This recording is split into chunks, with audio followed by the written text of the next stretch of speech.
Hey guys, welcome to the Axe Mastery series. In this series we'll be covering all aspects of the weapon axe, including the fundamentals everyone should know, viable tactics to consider, and matchup knowledge.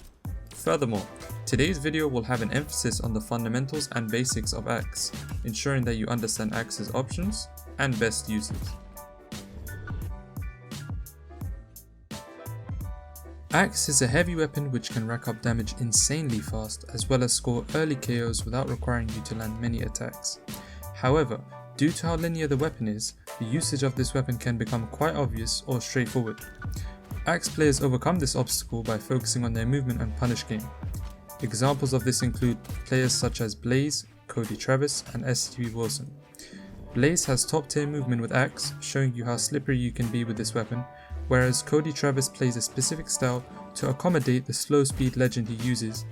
And lastly, STP Wilson has been known for his incredible neutral game with Axe, displaying how powerful Axe can be with the right spacing and punishing. Axe consists of 3 grounded moves: Neutral Light, Side Light, and Down Light. Neutral Light is a get off me tool which works great as a punish option for those close to your body as well as for those who dodge in. It also happens to be the fastest move in the kit, having only 8 startup frames. I personally find this move's best use to be catching people who dodge in and fall into your body. You can use it as an approach option as it out prioritizes other moves. However, it does halt your movement, so I recommend doing that when you know someone is about to approach you. All in all, Neutral Light is great for maintaining stage control, catching dodge-ins, and preventing people from coming back to the stage. Fun fact, this move also jumps over specific attacks. The 2 things you guys need to know about Side Light before I go in depth are the dead zone and different knockback angles of the move. When you use Side Light, your character lunges forward and throws out a hitbox in front of you.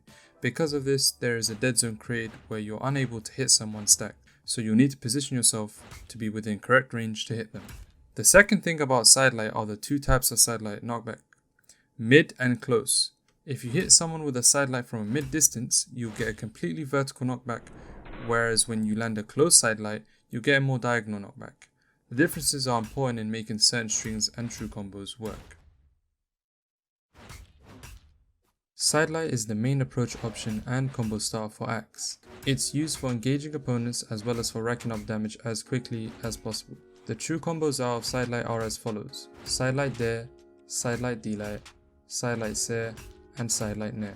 In my opinion, Side Light Dare is the worst true combo out of Side Light, as it's by far the most inconsistent option out of the 4 mentioned. It's okay to go for early HP and can possibly lead to a conversion, however I recommend you opt for the following option I'm about to mention. Side Light D-Light is a consistent option to use when you land a close Side Light. It is easy to use and can be used up until 170 to 180 damage range. Although it lacks follow-up potential as it sends the opponent too far up, out of Side Light Dare and Side Light D-Light, the more consistent option is the D-Light follow-up. This should be your go-to option for when you unintentionally hit a close Side Light at below kill percent.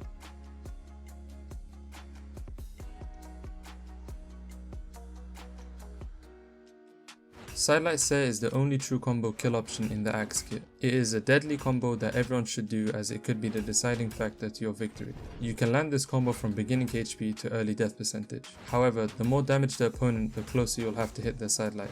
You can do this combo up until 210 damage.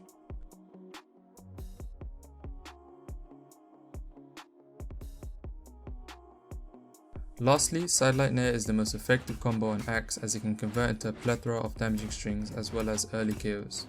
You can land Side Light Nair at earlier HPs with the mid Side Light, whereas more damaged HP allows the use of any Side Light to land the combo. The most commonly used conversions from the Nair are Ground Pound, Sare, and Recovery. Other options include Gravity Cancel D-Light, Gravity Cancel Signature, and another Nair. Each serve its own purpose, although I find Side Light Nair Ground Pound to be the best damaging string as it catches numerous dodges, and I find Side Light Nair Recovery to be the best at killing early. I could go on to tell you the best ways to land all of these setups, however this is the fundamentals video, so I'll go into more depth in a future video.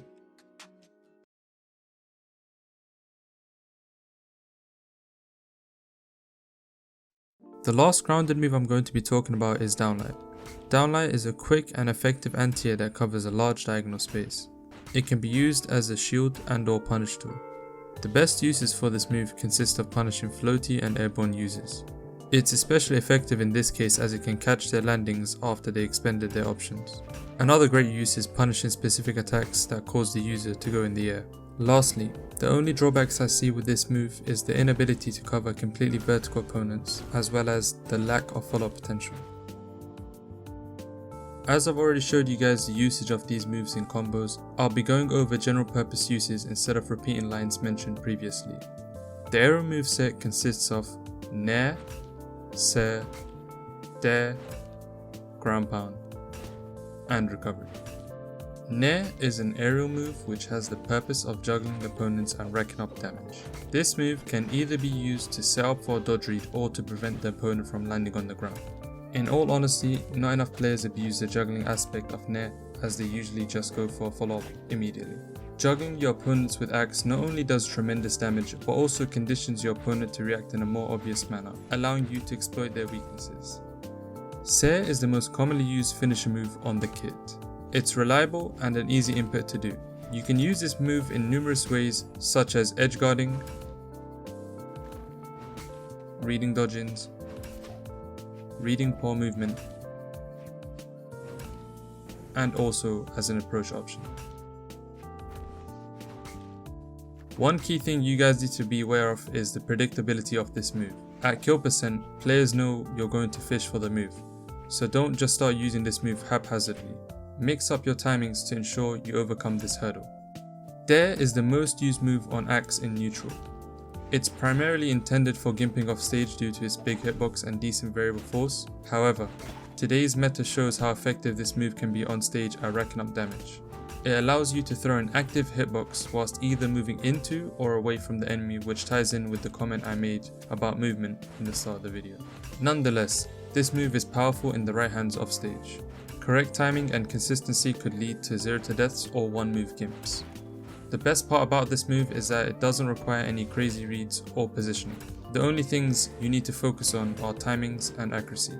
Dair can combo into D-Light at white with the correct angle and can also convert into other strings/combos at later HPs. The second part of Dair is the grounded version. If you perform a Dair into the ground in the middle of its active frames, you'll get a grounded Dair. The grounded Dair has a different hitbox and flows smoothly into X strings. It covers a stacked grounded space with extra coverage to the back due to the backswing it does. This backswing can convert into a D-Light true combo. This only works for the backswing of this move. The ground pound, like all other ground pounds, is the move used to gimp or finish off opponents off stage. With axe, the ground pound covers a 360 range, making it a good move for offensive and defensive play. The generous hitbox does come at a cost as it has a decent amount of recovery frames, making it non-spammable. This move also doesn't convert into anything else. Learning to time your ground pound is an invaluable skill and will make you stand out from the telegraphed ground pound users. It will also increase your chances of scoring early KOs. Lastly, we have the recovery. This is the most powerful move on axe. If landed correctly, you will score very early KOs. However, it's very easy to slightly miss the critical spike due to the numerous hitboxes during the active frames of this move. The different hitboxes on recovery make it possible to spike the opponent in more than one way. If timed correctly, you can use this move to send your opponent downwards. Alright guys, the final thing I'm going to mention in this guide is how to choose an axe legend. The ideal situation is for you to try out all the axe legends and see which ones you prefer based on signatures and feel. One problem that players have with selecting an axe legend is focusing too much on irrelevant stats. For example, axe has no highly advantageous combos or strings with high or even mid decks, meaning that a 2 dex axe legend can be as viable as a 9 dex axe legend. This doesn't mean that dex is a useless stat for axe. A high dex legend recovers quicker than a low dex legend and therefore is more forgiving when throwing out attacks in general. However, the current meta shows that axe works best when spacing and punishing your opponents for their mistakes, alluding that your priority is movement. As a player who's mained axe since the beginning of time, I personally believe that the best stat for axe is speed. However, as I'm talking about how to choose an axe legend, the priority is finding the right balance between signatures and stats instead of stats alone. This is proven evident as legends such as Brawlhalla, Brawlhalla and Volkov are deadly in the right hands even though they have unbalanced stats. Prime examples of this are Cody Travis for Brawlhalla, Daiku Pugsy Ninja for Brawlhalla, and Minike Marty for Volkov? We'll soon see someone pop up for Volkov in tournament. To end the video, I want to say thank you to everyone who watched this guide, and don't forget to like and subscribe as I'll be releasing more guides and content in the near future. See you guys in the next video.